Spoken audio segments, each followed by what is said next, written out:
Hospital போனால் என்னப்பா ரத்தமே இல்லைன்னு திட்டுறாங்களா, கருப்பாக இருக்கீங்கன்னு ஃபீல் பண்ணுறீங்களா? இந்த குழம்ப ட்ரை பண்ணி பாருங்கள், சீக்கிரமாக வெள்ளையாயிடலாம்.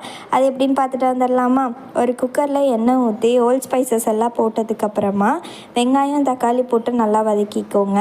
அது வதங்குறதுக்கு மஞ்சத்தூள் உப்பு போட்டு சேர்த்து வதக்கிக்கோங்க. உங்களுக்கு என்ன காய்கறி வேணுமோ அது எல்லாமே போட்டுக்கோங்க. மெயினாக பீட்ரூட்டை கண்டிப்பாக போடுங்க. பீட்ரூட்டில் இருக்கிற ஹெல்த் பெனிஃபிட்ஸ் எதுலேயுமே கிடையாது. உங்கள் ஸ்கின்னையும் பிரைட்டன் பண்ணி கொடுக்கும், உங்கள் பிளட் லெவலையும் அதிகப்படுத்தி கொடுக்கும். நான் இங்கே கேரட் பீட்ரூட் பீன்ஸ் போட்டிருக்கேன், உங்களுக்கு என்ன வேணுமோ போட்டுக்காங்க. அதுக்கு மசாலா அரைச்சிட்டு வந்துடலாமா?